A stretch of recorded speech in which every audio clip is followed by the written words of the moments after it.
Hey guys, we have the new iPhone 14 Pro and 14 Pro Max with us, and after about 2 weeks of use, we're here to talk about whether this should be your next iPhone or not.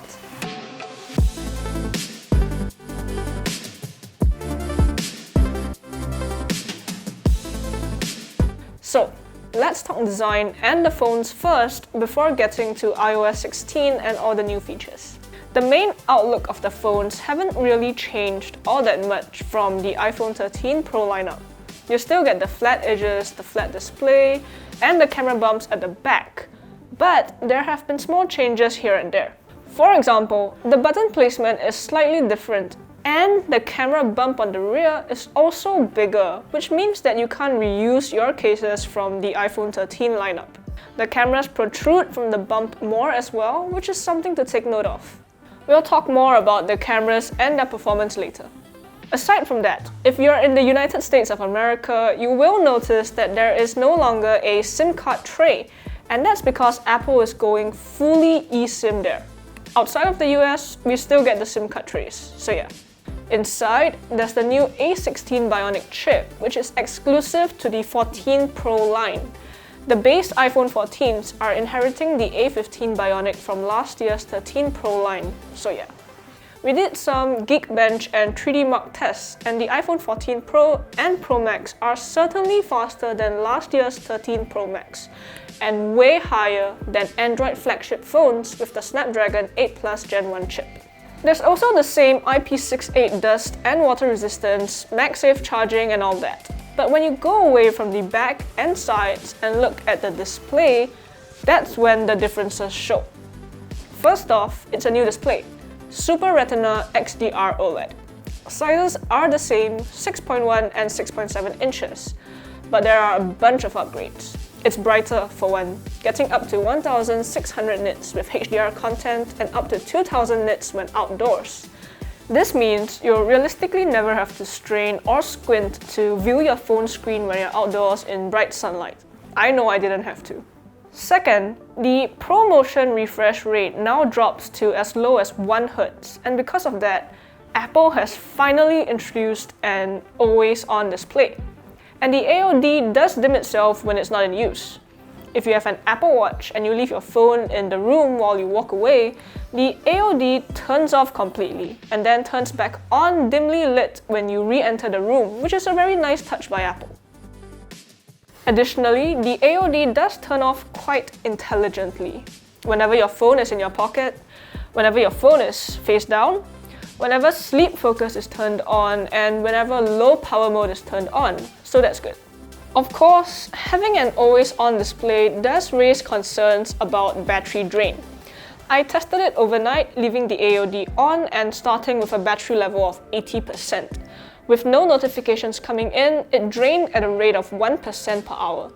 That's not too bad really, but it does mean that you will see your phone's battery life drain slightly faster than you would with an iPhone 13 Pro or if you turn the AOD off. With a regular 12-hour day, you might notice that if your iPhone 13 Pro was usually at maybe 30% at the end of the day, it might now be 18% or lower instead. Just something to take note of. I like the always-on display. It's nice for a quick glance at the time or to see what notifications I have instead of having to tap the screen and wake it up.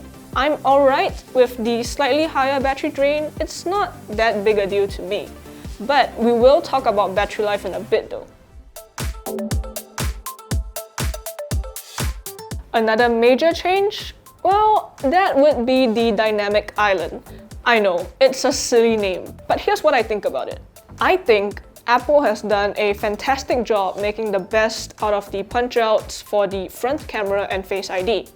Think back a few years when Google or some other Android brand had a hole punch camera in the top left or right corner. They came out with some really cute wallpapers that integrated the black dot, like a dog's nose and such, and people were saying it's really cute and a smart way to hide it. It was, yeah, but it wasn't useful, you know? And the Dynamic Island, it is useful. It's very ingenious even. You can see at least 2 apps on the top of your screen at all times when they're in use.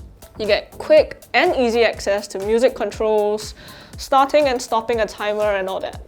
It helps you get into the apps quickly, especially if you have a lot of apps open and it's hard to find a specific one when you open the app switcher. What's more, it will only get better from here on out as more third-party apps come on board. And yes, this feature might just be a stopgap for Apple until they can figure out how to do under-display cameras. But hey, looking at the quality of the selfies from the Samsung Galaxy Z Fold 4's under-display camera, I'm okay if Apple never goes that way. There are third-party apps that do really cute, quirky stuff like Apollo's Dynamic Island Pet and the likes, and that's fun. That's nice. I love to see all these apps figure out how to integrate around the Dynamic Island, and also the animations are so smooth. They're absolutely gorgeous. Look at how the thingy bounces to the top as I swipe left or right. Apple's UI is one of the best, and this is just further proof.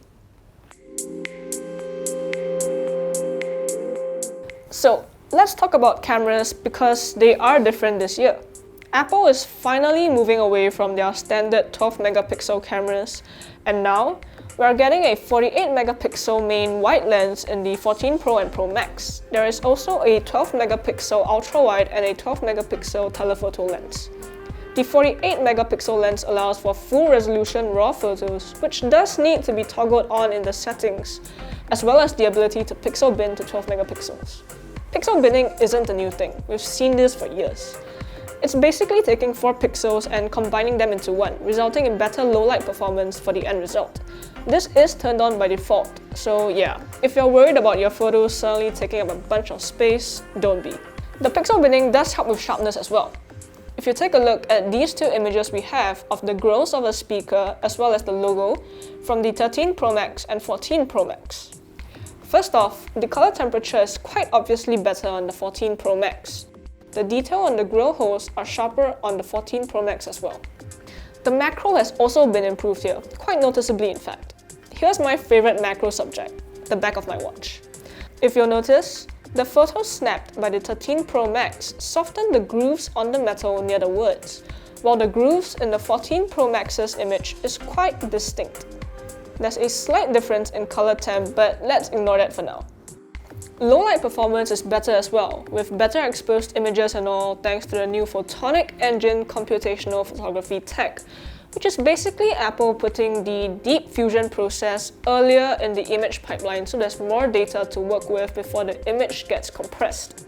This Photonic Engine works across the entire iPhone 14 lineup, so it's not exclusive to the Pro lineup, although the 48 megapixel camera and a bunch of other stuff like Dynamic Island and Always On Display are Pro model exclusives. For video, there's also a new action mode, although this is cropped in and maxed at 2.8K resolution. There is also the ability to film in 4K 24fps and 4K 30 for cinematic mode, which is nice. Anyway, I'm not a professional photographer or videographer, so I won't delve too deeply into the camera performance, but we will have 2 videos coming up soon about how the cameras on the phones perform, both in photography and videography. We'll link them up here when they are available. Something that I will bring up though is that there seems to be a problem when using the cameras in third-party apps like Instagram and TikTok. Opening the camera results in a bit of a delay along with an audible click. And even though Apple said they rolled out an update to fix this, it's still happening on my unit, so yeah. Hopefully this gets fully fixed in the near future because it's honestly quite irritating once you pick it up, especially since I'm more sensitive to sound. Aside from that, there's also crash detection available thanks to 2 new motion sensors and an upgraded accelerometer and gyroscope. So if you're in a car crash, hopefully not, the phone will be able to detect it, and then if there's no response after a bit, it'll automatically call the emergency services for you. Additionally, there is now satellite SOS. In case you go hiking somewhere without cellular service, you can use a satellite connection to send out SOS pings. Unfortunately, this is limited to the US and Canada for now, and it will only roll out later this year, so yeah.